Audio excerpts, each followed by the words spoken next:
here we go, guys. New intro. Same song though, because I kind of like that song. It kind of reminds me of me. So I started off with some Radiant Rains. I recently went down to California, and my best friend got me a whole bunch of products. And Radiant Rains, a whole bunch of them, was one of the bags full of stuff. So I'm starting with two different colors of Radiant Rains, the pink and then the brown. And I woke up this morning and watched a France Papillon video, and the pretty colors with the brown grungy thing that she does so well was really inspiring to me. So I wanted to play with that, and since I love hot pink, that's what I decided to do. So now, because this page was pre-gessoed, I could spray water on it and the colors would lift up. So what I do is I spray real slow with my water sprayer and let it sit for a second and then blot the color up. And that usually works the best to pick the color up in those splotches.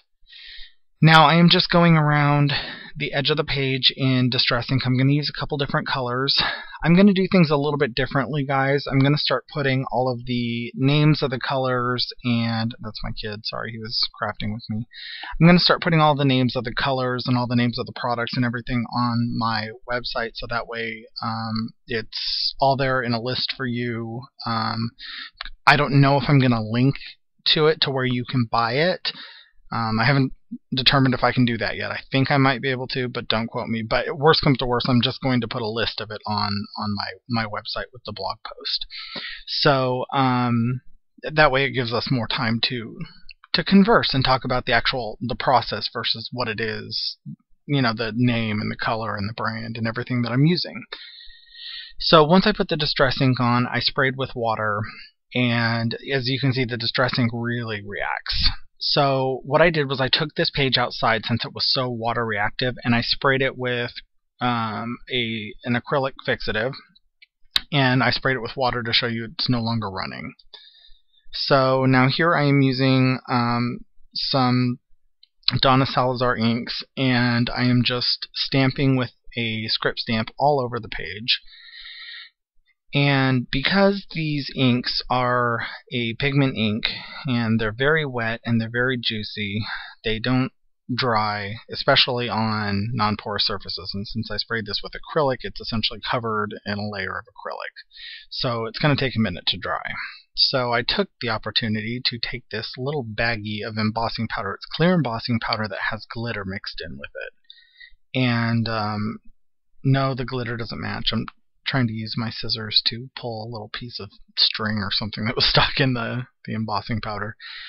No, the glitter color doesn't match the project, so it's not like pink or brown glitter. It's just like a green sparkly glitter, but I just liked it. I thought it was pretty and wanted it to be shiny. And all those Radiant Rains have a lot of mica in them, so they're very pearlescent. As you can see, everything's very shiny. So I just wanted this to be very shiny and yet grungy, because that's something that France does very well, and it's something that I don't do very well. So I wanted to play with it. I mean, this is a very, very France-inspired page. I mean, just the whole thing, the whole design aesthetic. So yeah, I will be linking to one of the videos that this really was inspired by of hers in the description below, and also on my website. So if you'd like to see that video and you have not yet, please feel free to click through. So I'm just using a couple different things to create rings. First was a giant cardboard ring that came in some packaging and a little container. Now this is a Liquitex spatter brush, and I just got it, so it was my first time using it. So when you use it, you don't use it like a normal, like a paintbrush when you spatter. You don't load it up and then tap it on your finger or anything. You actually have to like run your finger through the bristles to actually get the paint to spatter. So learn that lesson the hard way.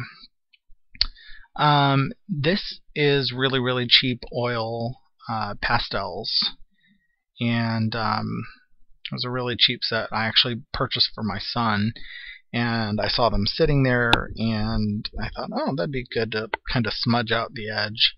I wanted to make the edge not shiny, since the whole rest of the page is super duper shiny, and so I didn't want to use something that had like mica in it, or that was even kind of smooth.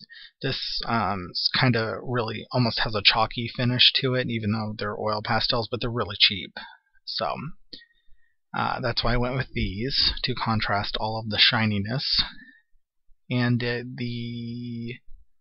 let's see, so I'm just using a couple different acrylics. This is a pink acrylic, and I'm just rubbing this right into the words on a key. I just used my finger to rub it in, and it made the words on the key actually turn pink, if you can see right there.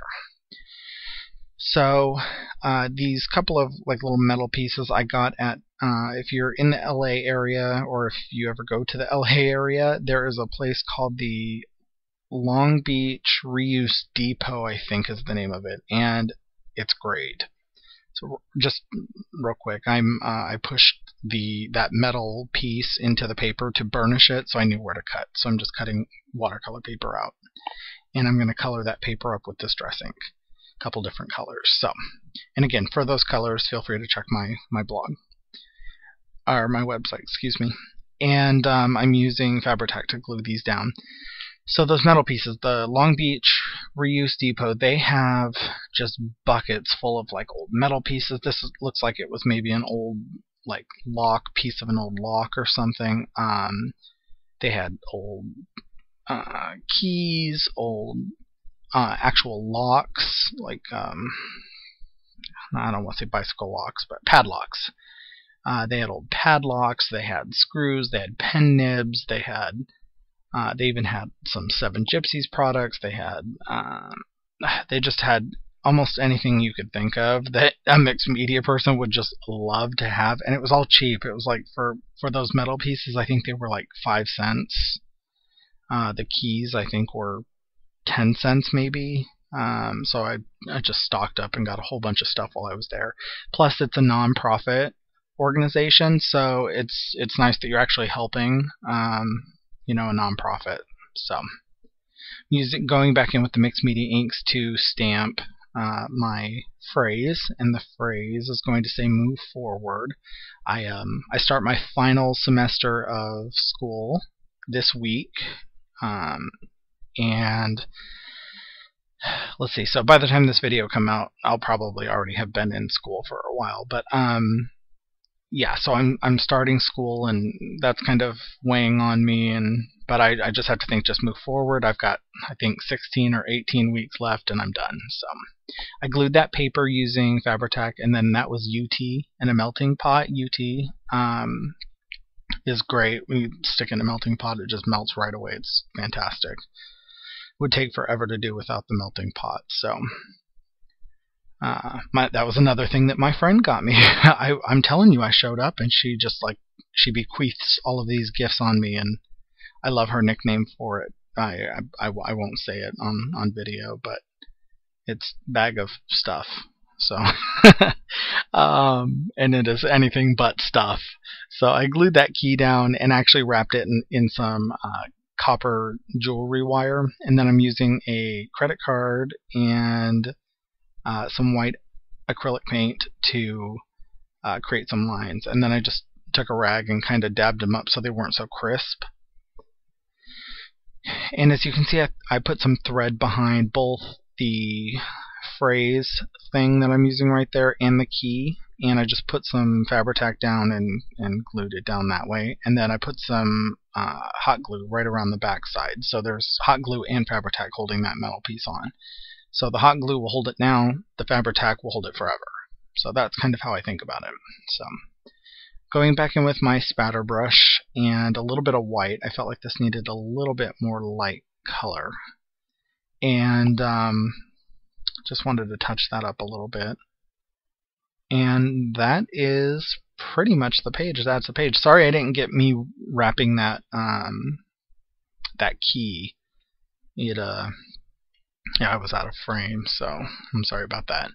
But I just wrapped the wire right around the head of the key, went through the hole, and back and forth, up and down. So got a lot of really great texture on that background just because I was using water-based products on gesso. So whenever people say, oh, you can't use water-based products on gesso, they're lying. You can. You just have to seal them. So yeah, just like using any other product. Like if you were to use pastels, you would have to seal the pastels. So it's just like that. You can use water-based products. You just have to seal them. That is the key. That's the secret. And I actually have a video on that, so I will link to that below and on my website. Feel free to check out the new website, ImperfectImpulses.com, and don't forget to find me on social media. All of the links are listed right there. Talk to you later.